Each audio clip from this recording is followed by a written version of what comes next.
L'évangile selon Jean a été écrit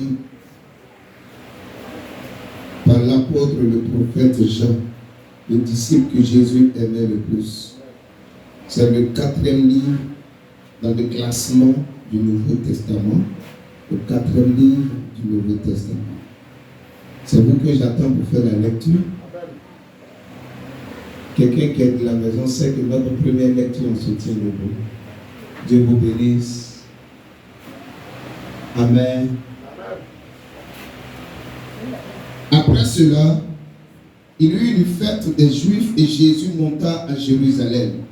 Or, à Jérusalem, près de la porte des brebis, il y a une piscine qui s'appelle en hébreu Bethesda. Dis avec moi Bethesda. Il y a 5 portiques. Je poursuis. Sous ces portiques était couchée une multitude de malades, d'aveugles, de boiteux, d'estropiés, de paralytiques qui attendaient le mouvement de l'eau. Car un ange descendait périodiquement dans la piscine et agitait l'eau. Et celui qui y descendait le premier, après que l'eau avait été agitée, était guéri. Quelle était sa maladie? Là se trouvait un homme malade depuis 38 ans. Dis avec moi, malade depuis 38 ans. Jésus le vit coucher. Et sachant qu'il était déjà là depuis longtemps, lui dit, veux-tu retrouver la santé? Le malade lui répondit, Seigneur, je n'ai personne pour me jeter dans la piscine quand l'eau est agitée. Et pendant que j'y vais, un autre descend avant moi. Lève-toi, lui dit Jésus, prends ton lit et marche. Regarde quelqu'un en face de toi et dis-lui, lève-toi, prends ton lit et marche. Alléluia. Dis à une autre personne, lève-toi, prends ton lit et marche. Alléluia. Comment tu peux dire lève-toi, prends ton lit et marche et puis toi-même tu es assise? Tu n'as pas la foi, on dirait. Alléluia. Dis avec moi, je me lève sous la parole du Seigneur. Je prends mon lit et je marche à partir de maintenant. Au nom de Jésus. Que cela soit ainsi pour toi. Dis Amen. Tu peux te rasseoir. Alléluia. Pendant que tu es assis, pendant que tu es assise, incline la tête, demande au Seigneur de te parler. Ouvre la bouche et prie. Shabbat Saint-Esprit, merci pour ta présence. Merci d'être avec nous. Le temps est arrivé de pouvoir écouter la parole du Seigneur. Parle-nous. Que ni notre chair, ni notre sang n'intervienne. Saint-Esprit, révèle les choses cachées. Glorifie Jésus. Donne-nous la révélation de la parole de Dieu qui éclaire et qui donne de l'intelligence au cerveau. Que je puisse disparaître. Que Jésus seul soit vu. Merci de prendre le contrôle de toutes choses. C'est au nom de Jésus j'ai prié et nous disons Amen très fort. Acclame bien le Seigneur.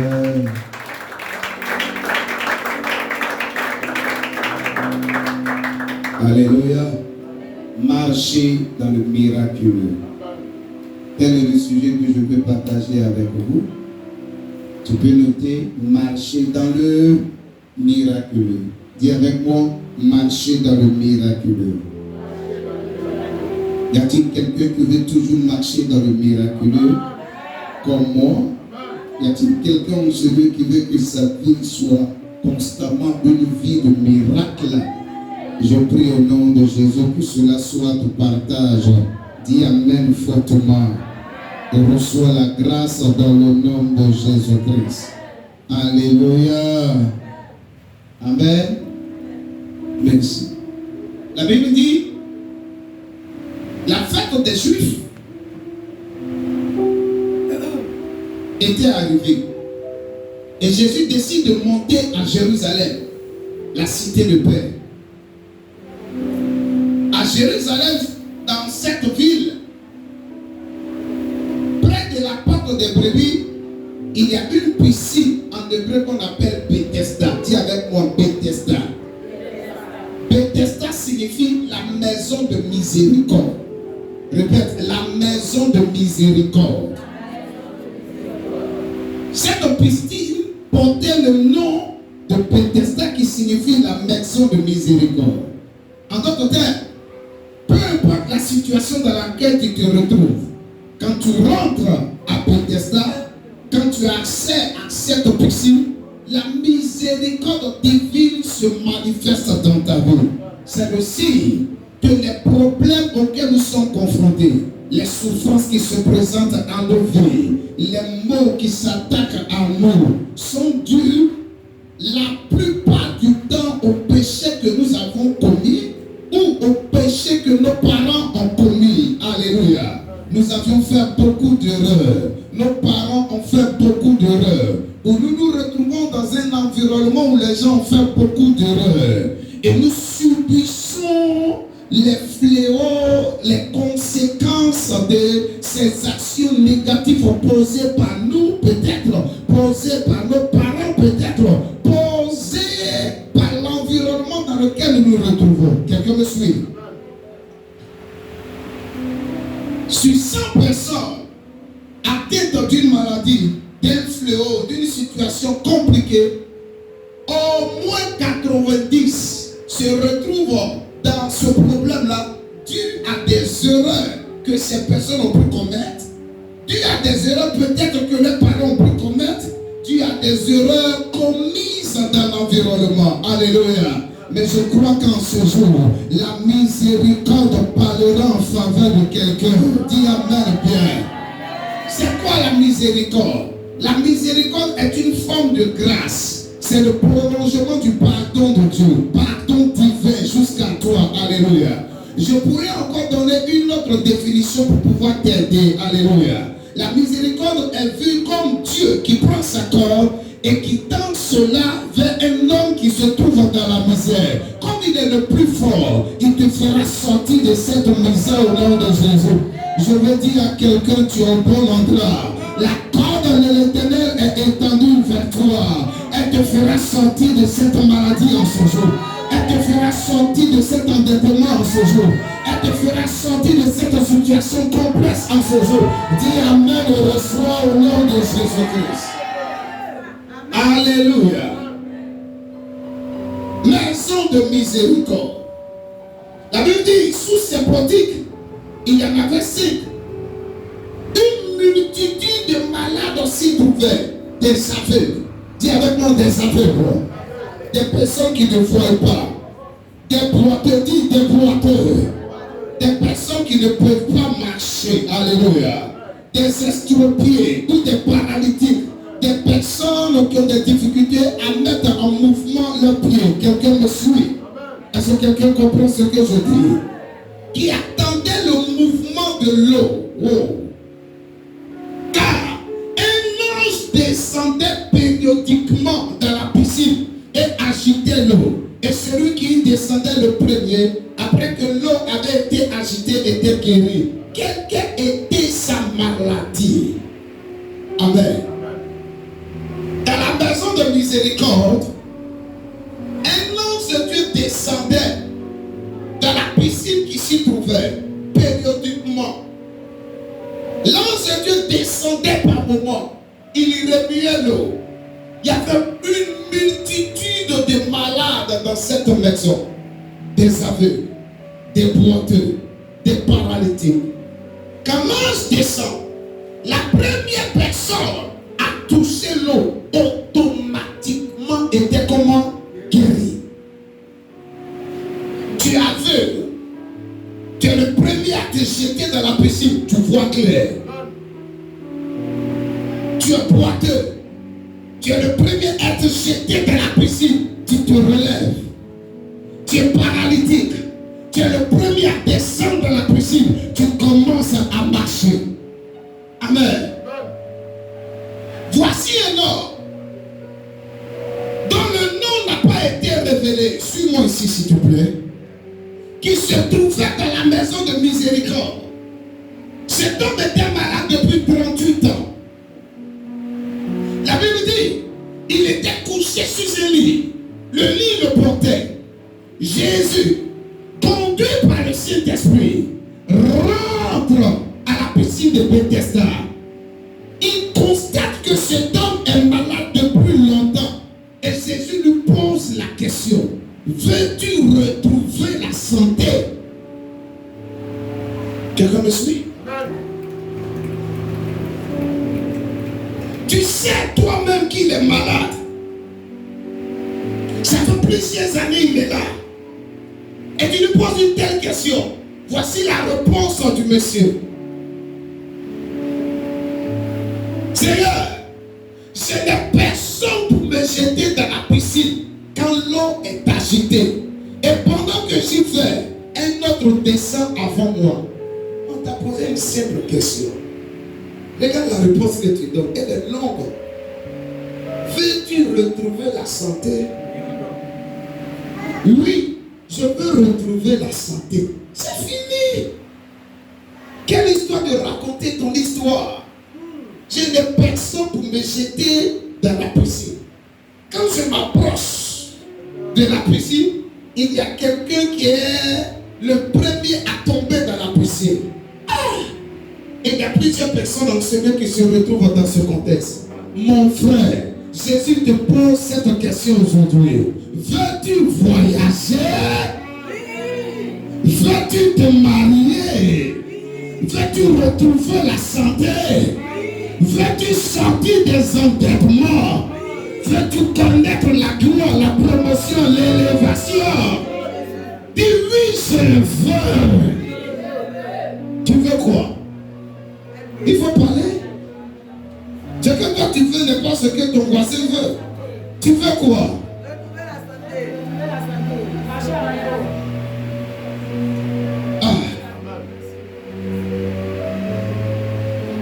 Après que le monsieur ait raconté sa vie, Jésus lui dit: lève-toi. Lui dit Jésus: prends ton lit et marche. Alléluia. Le verset 9, répétez après moi. Aussitôt, plus fort, aussitôt, cet homme retrouva la santé. Il prit son lit et se mit à marcher. Hello. Sois visité en fonction du nom de Jésus-Christ. Je vous pose une question. Quand Jésus lui a dit: lève-toi, prends ton lit et marche. Amen. Est-ce que le monsieur a retrouvé directement la santé? Amen. En fait, dans la pensée originelle, quand le Seigneur lui a dit: lève-toi, prends ton lit et marche, le monsieur a décidé de faire quoi? D'obéir à la parole. Et c'est pendant qu'il obéissait à la parole qu'il a fait quoi? Qu'il a retrouvé la santé. Est-ce que quelqu'un comprend ce que je dis? Je peux t'aider à marcher dans le miraculeux. Donne-moi un amen plus fort. Est-ce que je peux t'aider à marcher dans le miraculeux? Alléluia. Écoute-moi très bien. Si ta foi dit oui, Dieu ne va jamais dire non. Alléluia. Je répète encore. Si ta foi dit oui, Dieu ne va jamais dire non. La Bible dit dans le livre de Luc chapitre 1 le verset 37. Car rien n'est impossible à Dieu. Marc chapitre 9 le verset 23 dit quoi? Tout est possible à celui qui croit. Dieu est là. Il dit rien ne lui est impossible. Celui qui croit, on nous dit quoi? Également, rien ne lui est impossible. Alléluia. Donc, qu'est-ce qu'on doit déduire? Alléluia. Celui qui croit, celui qui a la foi, a la capacité de pouvoir agir, et les gens autour de lui prendront ce dernier-là comme un Dieu. Les gens ne le comprendront pas. Qui est cet homme? Qui est cette femme? Et rien ne lui résiste, malgré les problèmes qui nous courent, malgré la maladie qui se présente à nous. Lui, il est toujours en bonne santé. Malgré la crise économique, il arrive à s'en sortir.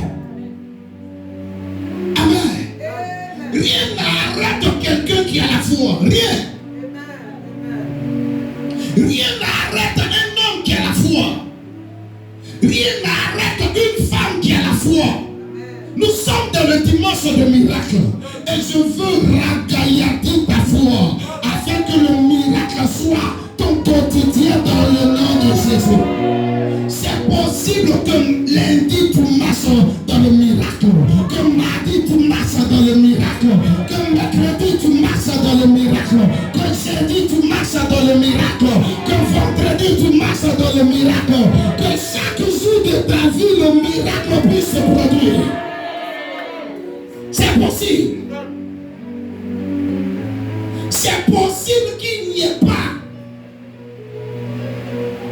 de satérie à la maison, mais que des hommes et des femmes puissent accourir des quatre coins de la terre pour te donner des sacs de riz. C'est possible que cette maladie qui a cloué tes parents puisse libérer tes pieds. Le miracle est possible. Dieu ne regarde pas ton âge, il ne regarde pas ta taille. Alléluia. Si tu as la foi, il dit, tu diras à cette montagne, en-toi de là et jette-toi dans la mer.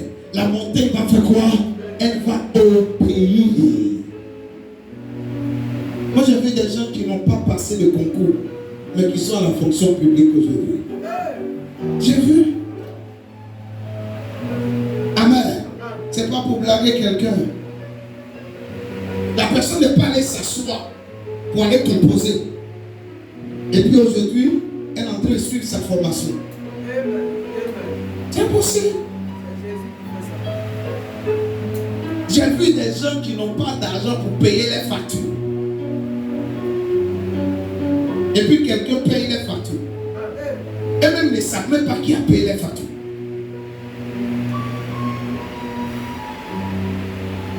Alléluia. Alléluia. Qu'il y ait des miracles qui se manifestent dans ta vie et que toi-même tu sois étonné au nom de Jésus-Christ. Hey. C'est possible. Alléluia. Rien n'est impossible à celui qui croit. Tout est possible à Dieu. Écoute-moi. Là où on est, si tu refuses de marcher dans le miraculeux, ta vie sera comment? Amère. Tu seras découragé. Tu vas en vouloir à tout le monde. Moi, je fais quoi à Dieu? Je viens à l'église. Et puis ma vie est comme ça. Tu vas t'attaquer à tout le monde. Alléluia. Or, tu as la possibilité de changer ta vie. Est-ce que quelqu'un me suit? Tu as la possibilité d'aller plus loin avec Dieu. Tu as la possibilité de vivre le surnaturel. Tu as la possibilité de voir la main de Dieu opérer dans ta vie, opérer dans la vie de tes enfants, opérer dans tes affaires. Tu as la possibilité de déplacer des anges en ta faveur. Des anges qui viendront te rendre visite. Moi j'ai vu ça dans mon ministère. Oui. Quelqu'un me suit? Je prie que cette grâce-là soit relâchée dans ta vie au nom de Jésus. Est-ce qu'il y a quelqu'un qui croit au miracle en ce moment? Lève ta main droite si tu crois au miracle en ce moment. Au nom de Jésus, sois localisé. Je prophétise que cette semaine même, que les miracles soient ton partage, qu'il y ait cascade de miracles dans ta maison, dans tes affaires, dans tes finances. Reçois au nom de Jésus-Christ. C'est possible. Alléluia. Seigneur, je n'ai pas d'argent, mais ta parole dit, l'huile et la farine ne manqueront pas dans ma maison. Je me lève par la foi au nom de Jésus. Je vais au marché. Et quand tu arrives au marché, toutes les femmes là s'entendent pour te donner un vrai vent, porc au four, alléluia, aubergine, crème, poisson, tout ce dont tu as besoin, pour les mettre pour mettre dessus. Tu rentres à la maison, tu es débordé au nom de Jésus. Tu n'es pas obligé d'attendre 1er janvier pour manger manger poulet. Quelqu'un me suit? Tu n'es pas obligé d'attendre ça. Seigneur, je n'ai pas le niveau. Mais ta volonté, c'est que je travaille. C'est possible. Pendant que tu n'as pas le niveau, Dieu t'ouvre les portes de travail au nom de Jésus-Christ. Que Dieu te localise au nom de Jésus. Est-ce que tu sais comment ça marche? Tu sais comment ça marche? Je peux t'aider? Si tu es là, fais comme ça, rapidement. Et puis on va prier. Comment ça marche? Amen. Si tu veux marcher dans le miraculeux, premier point, focalise ton attention. Dis avec moi, focalise ton attention sur ce que tu veux qui répond à la volonté de Dieu. Je répète, focalise ton attention sur ce que tu veux qui répond à la volonté de Dieu. Il y a une jeune femme qui voulait se marier. Elle était dans un pays de l'Afrique centrale. Elle a dit au Seigneur, moi je veux me marier à un Américain de surcroît, un Américain qui est dans l'armée. Un Américain de surcroît qui est dans l'armée. Elle a dit ça aux gens autour. Les gens ont commencé à rire. En quelle année toi tu as été marié? Américain. Et puis encore, qui est dans les Marines. En quelle année? En quelle année? On est où? En Ouganda ici, là. Toi tu as ton sortir. Amen. Mais elle a focalisé son attention. Un matin, il y a eu problème en Ouganda. Les soldats américains sont descendus pour jouer le rôle de protecteur. Comme les gens de l'ONU l'avaient fait ici en Côte d'Ivoire en 2002. Vous vous rappelez? C'est dans ça là, elle a rencontré son Américain, ils se sont mariés.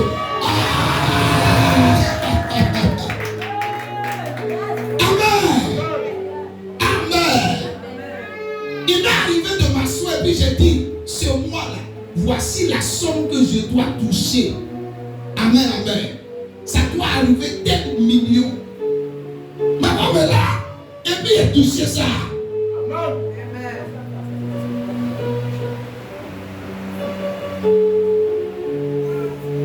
Focalise ton attention sur ce que tu veux qui répond à la volonté de quelqu'un à côté de toi, focalise ton attention sur ce que tu veux qui répond à la volonté de Dieu. Il y a des gens, quand je leur demande de déposer des sujets de prière ici, là, le sujet qu'ils déposent là, ça ne répond pas à la volonté de Dieu. Amen. Ça ne répond pas à la volonté de Dieu. Seigneur, tu vois ma voisine qui est à côté là. Son mari a construit une maison. Amen. Et puis elle est mariée. Moi je t'ai pris. Je ne suis pas encore marié. Je n'ai pas encore construit une maison. Oh papa, donne-moi ma maison maintenant. Donne-moi mon mari maintenant. Ça ne répond pas à la volonté de Dieu. Amen, amen. Quelqu'un me suit? Seigneur, tu vois la voisine d'à côté là. Elle a eu son blanc. Elle a eu son blanc. Moi aussi j'ai mon plan. Ça ne répond pas à la volonté de Dieu. Amen. Amen. Je veux le mari de la voisine là. Tu es une sorcière. Ça ne répond pas à la volonté de Dieu. Le mari de la voisine, il est doux. Alléluia. C'est un homme qui est maître de lui-même. Il est patient. Il donne l'argent à sa femme. Quand période de fête arrive là, ce dernier là, il donne au moins 300 000, au moins 500 000, au moins 1 million. Mais moi, mon mari, 10 000 francs même, je ne vois pas. Seigneur, je prie qu'il y ait changement de mari. Qu'elle puisse mourir et que je puisse récupérer son mari. Que mon mari puisse mourir. Ça, c'est une prière qui ne répond pas à la volonté de Dieu. Quelqu'un me suit? Est-ce que je parle à quelqu'un en ce moment? Alléluia. Qu'est-ce que tu veux au dimanche de miracle? Je veux retrouver l'usage de mes membres. Ça répond à la volonté de Dieu. Qu'est-ce que tu veux au dimanche de miracle? Je veux que Dieu ouvre les portes financières dans ma vie. Je serai capable de prendre soin de ma famille. Je vais soutenir l'œuvre de Dieu. Je veux travailler pour apporter mes dîmes dans la maison de Dieu. Être une bénédiction pour mes parents. Ça répond à la volonté de Dieu. Qu'est-ce que tu veux au dimanche de miracle?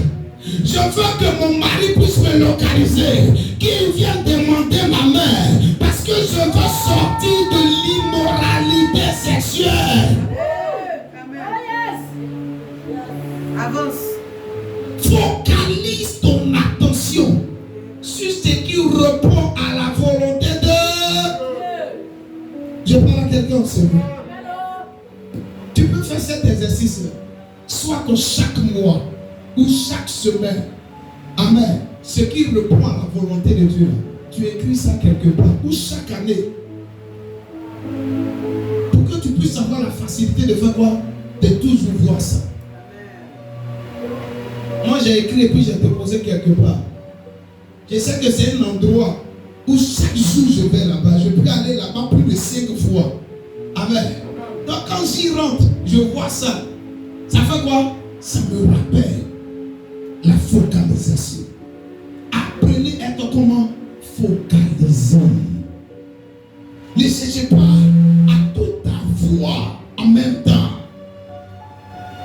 Mon combat, c'est retrouver l'usage de mon pays.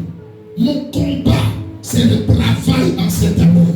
Mon combat, c'est le mariage en cette année. Mon combat, c'est la croissance de mon ministère. Et j'ai commencé à faire quoi? À poser les actions de la croissance. C'est ça pourquoi je me suis engagé pour les histoires de base. Envoyer des chaises en surplus. Pourquoi? Parce que le thème de l'année, c'est la croissance. Amen. Je suis focalisé sur ça. C'est mon objectif. Mon combat, c'est mon bac. Oh, si tu apprends à te focaliser sur ce qui répond à la volonté de Dieu, tu es un candidat, une candidate au miracle. Et je crois que tu rendras témoignage dans le nom de Jésus. Dis Amen fortement. Alléluia. Écoute ce que Jésus dit. Verset 5 au verset 6. Là se trouvait un homme malade depuis 38 ans. Il était où? Dans la maison de miséricorde. Là-bas depuis combien d'années? 38 ans. Il attendait quoi? La guérison. Il était focalisé sur quoi? La guérison. Pendant 38 ans. C'est pas 38 jours. Ce n'est pas 38 mois. Pendant 38 ans, il était concentré sur la guérison. C'est pas en vain. Jésus est descendu dans la maison de miséricorde. Il a brisé les barrières. Les méthodes n'ont pas été respectées par Jésus. Oh, écoutez-moi. Si vous êtes des hommes de méthode, vous n'allez jamais marcher dans le miraculeux. Moi, voici ma méthode. Voici comment je fonctionne. Voici comment je prie. Quand je me lève le matin, c'est comme ça que je dois prier. Parce que hier, j'ai prié ainsi, j'ai commencé ainsi, j'ai reçu tel miracle. Aujourd'hui, tu peux te lever. Le Saint-Esprit va te dire commence autrement. Hier, j'ai marché. Amen. Avec ma chaussure, j'ai fait le tour de la maison. Et ma maison a reçu un miracle. Aujourd'hui, tu peux te lever. Le Seigneur peut te dire, ne marche pas en faisant le tour avec tes chaussures. Marche nu bien. Si tu n'es pas un homme de principe et que tu es un homme de méthode, tu ne pourras jamais vivre dans le miracle. Les gens de méthode, ce sont les personnes religieuses. Amen. Fuyez la religion. La religion ne croit pas au miracle. La religion a tué Dieu. Il est mort, il ne peut plus faire quelque chose. Décidez de connaître les principes de la parole de Dieu. Si vous les activez, vous allez marcher dans le miraculeux. Alléluia. Focalisez sur sa guérison. Pendant 38 ans, le verset 6, Jésus le vit coucher et sachant qu'il était déjà là depuis longtemps, lui dit, veux-tu retrouver la santé? Wow. Veux-tu retrouver ton miracle? Je peux continuer. Que Dieu te localise dans le nom de Jésus. Deuxième point. Amen. Si tu veux marcher dans le miraculeux, après que tu aies pris l'engagement de te focaliser sur la parole qui répond à la volonté de Dieu, le deuxième point, c'est de saisir la parole de Dieu et d'obéir à cette parole.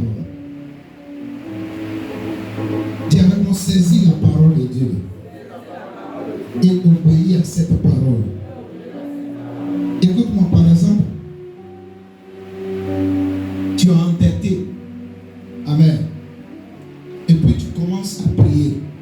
Je sors de toutes les têtes au nom de Jésus. Quand tu pries ici, ta prière est inefficace. Il faut être capable de saisir une parole dans les Écritures qui soutient ce que tu dis. Amen. Tu crois en ça et tu commences à obéir à cette parole. Et par la suite, tu vas faire quoi? Tu vas sortir de tête au nom de Jésus. Quelqu'un me suit? Est-ce que quelqu'un comprend ce que je dis? Que Dieu te facilite au nom de Jésus-Christ. Très souvent, quand on est malade et qu'on vient à Jésus, on dit quoi à Jésus? On souffre trop. Il faut nous toucher. Impose-nous les mains, on sera guéri et on va partir. Mais c'est pas comme ça que Jésus fonctionne. Dans la plupart des cas, Jésus a envoyé la parole. Il dit aux lépreux qui sont venus le voir au nombre de 10, allez vous présenter au sacrificateur. La Bible dit c'est pendant qu'ils partaient se présenter au sacrificateur, ils se sont rendus compte qu'ils étaient comment? Purifiés de la lèpre. Est-ce que quelqu'un me suit? Redresse-toi si tu es là. Alléluia. Et un seulement a été capable de faire quoi? De revenir sur ses pas et de rendre témoignage. Alléluia. Un monsieur est venu voir Jésus pour dire à Jésus-Christ que mon serviteur est malade. Jésus lui dit, ton serviteur est guéri. Il a cru en cette parole. Il a quitté la présence de Jésus. Il est allé jusqu'à la maison. Quand il est arrivé à la maison, on lui a dit que son serviteur est guéri. Et puis il a posé la question aux personnes qui lui ont dit cela. C'est à quel moment cet homme a été guéri? Il s'est rendu compte que c'était au moment où Jésus avait libéré la parole. Apprenez à saisir la parole. Et d'obéir à la parole. Apprenez à saisir l'instruction et d'obéir à l'instruction. Ma fille, lève-toi et commence à marcher. Et papa, ça fait des mois il ne marche pas bien. Hein? Tu ne vas jamais vivre le miracle. Jamais. Parce que ton raisonnement fait quoi? A tué. A tué le miracle. Comme quelqu'un qui est malade. Lui-même, il fait sortir de sa bouche qu'il est malade. Il décide de faire quoi? D'écouter la voix de la maladie. De ne pas manger. De ne pas boire. De toi à moi. Qui sera victorieux? Lui ou la maladie? La maladie aura le dessus sur cette personne. Quand la maladie t'attaque, il y a un comportement que tu dois avoir. Quand les problèmes se présentent à toi, il y a une attitude que tu dois avoir. Le miracle, c'est ce qu'on n'explique pas. La science ne peut pas expliquer le miracle.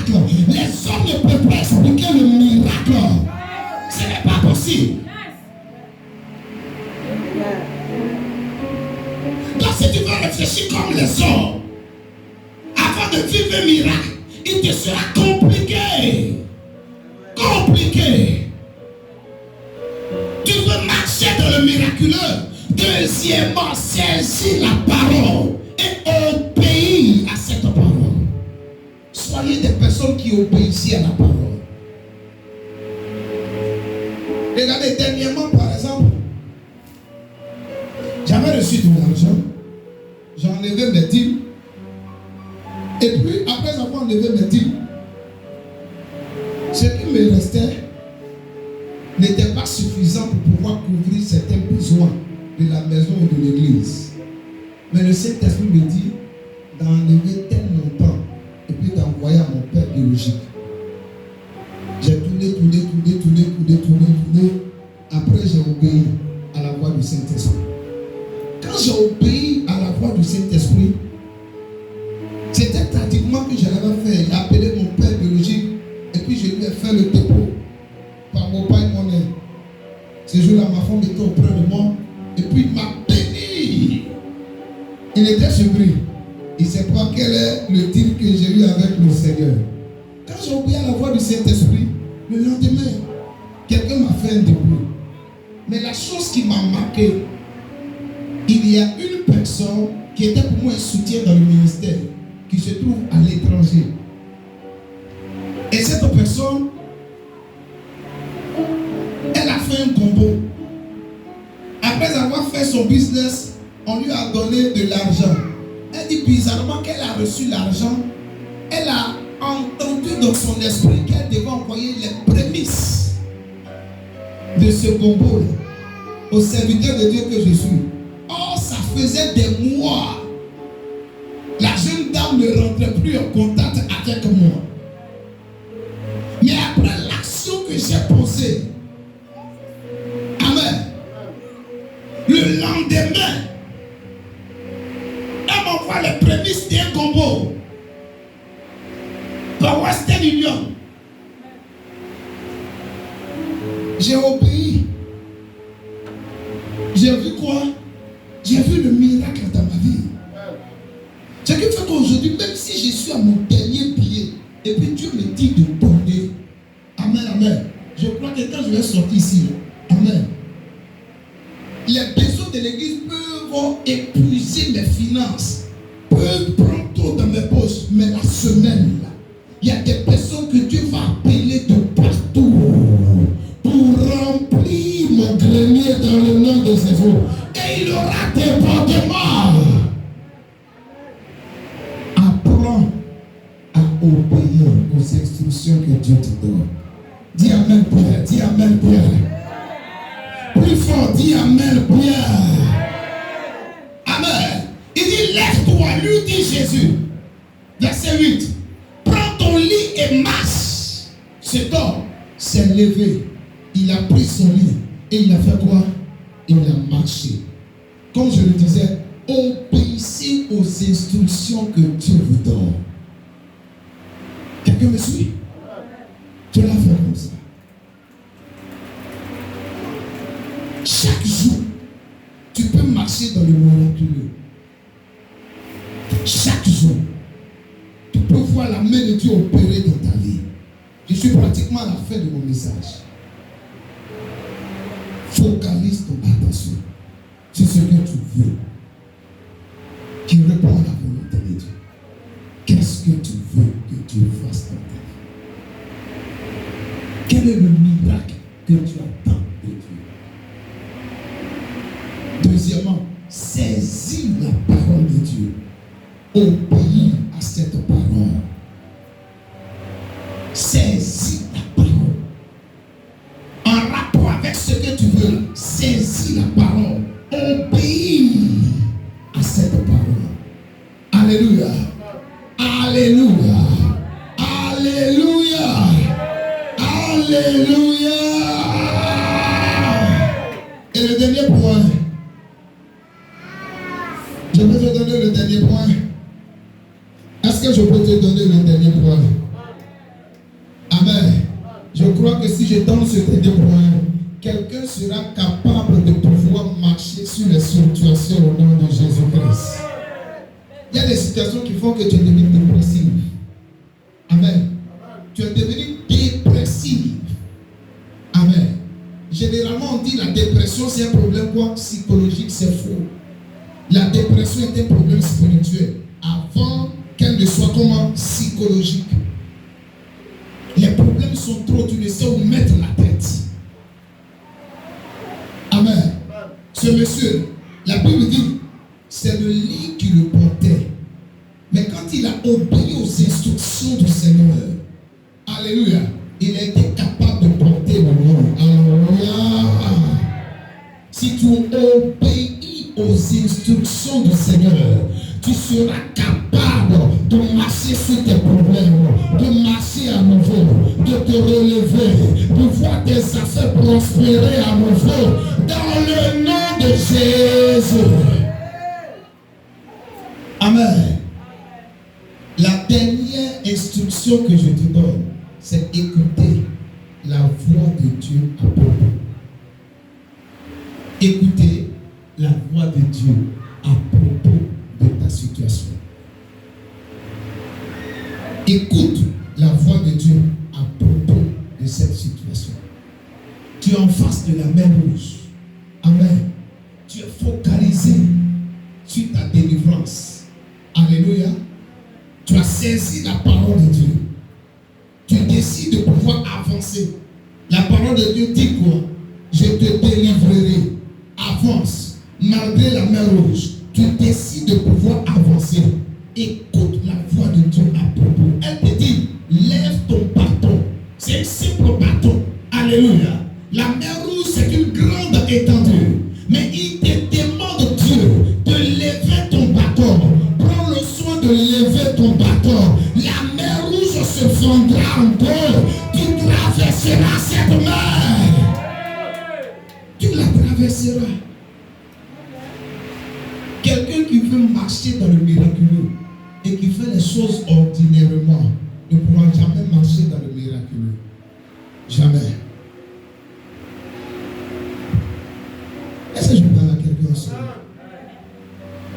Ça ne sera jamais possible. Amen. Qui veut briser les barrières? Ta vie doit être un sujet de témoignage chaque jour dans le nom de Jésus. Tu dois être capable de regarder le mois passé. Vraiment, si je me suis en sorti, c'est la main de Dieu. Si j'ai pu payer toutes mes factures et que j'ai été capable de payer, c'est la main de Dieu. C'est le miracle de Dieu. Alléluia. C'est le miracle de Dieu.